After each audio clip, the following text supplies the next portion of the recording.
ধন্যবাদ। আমি এই মুহূর্তে রয়েছি সরকারি কলাপাড়া সরকারি মডেল মাধ্যমিক বিদ্যালয় মাঠে। আপনারা দেখতেছেন যে আজকে স্টুডেন্ট ওয়েলফেয়ার অ্যাসোসিয়েশনের আয়োজনে কলাপাড়াতে 2 দিন ব্যাপী তারা ফ্রি মেডিকেল ক্যাম্প কার্যক্রম করেছে। তো ফ্রি মেডিকেল ক্যাম্পে তাদের প্রায় 41 জন ডাক্তার তারা নিয়ে এসে চিকিৎসা সেবা এবং তাদের এখানে যে সেবা তাদের ভিতরে ছিল, তাদের পরীক্ষা নিরীক্ষা, ফ্রি পরীক্ষা নিরীক্ষা এবং ফ্রি মেডিসিনের ব্যবস্থাও তারা করেছেন। তো আমরা দেখেছি গতকালকে তারা চায়না টেকনিক্যাল ইনস্টিটিউটে তাদের এই ফ্রি মেডিকেল ক্যাম্প তারা রাত্র 9টা পর্যন্ত করেছেন বলে আমাদেরকে জানিয়েছেন। তো আমরা দেখছি আজকেও ওরকম অনেক লোকের ভিড় এবং তারা চিকিৎসা সেবা নেওয়ার জন্যই তারা মূলত এসেছেন।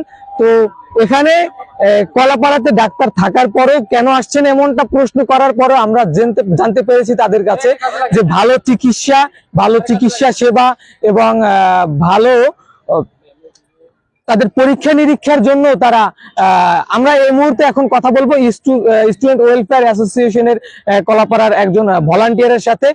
আমরা স্টুডেন্ট ওয়েলফেয়ার অ্যাসোসিয়েশনের ভলান্টিয়ারের সাথে আমরা কথা বলবো যে আসলে আপনারা এই গত 2 দিন আপনারা কাজ করতেছেন বা আজকে আপনাদের কার্যক্রম চলমান আছে, এই বিষয়ে আমরা আসলে আপনাদেরকে জানতে চাই আপনারা মানুষের কেমন উপস্থিতি দেখতেছেন বা আপনারা আসলে কতটা মানুষকে সেবা দিতে পারছেন। আমরা স্টুডেন্ট ওয়েলফেয়ার অ্যাসোসিয়েশন, আমরা স্বেচ্ছাসেবী সংগঠন থেকে আমরা প্রায় 50 জন ভলেন্টিয়ার 2 দিন পর্যন্ত কাজ করছি।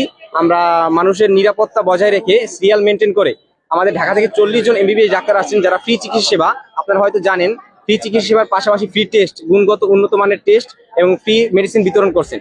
তো আমরা আজকে ভালো লোকজন উপস্থিত দেখতেছি এবং খুবই তারা বলতেছে যে ডাক্তার মানে খুবই ভালো টেস্ট এবং ফ্রি চিকিৎসা সেবা প্রদান করতেছে।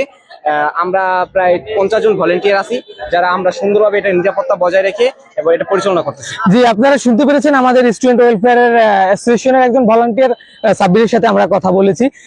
তারা সুন্দর নিরাপত্তা জনিত এবং তাদের তবে আমরা জেনেছি চায়না টেকনিক্যাল ইনস্টিটিউটে গতকালকে তাদের পুলিশ প্রশাসন বা সেনাবাহিনীর সদস্যরা উপস্থিত ছিল।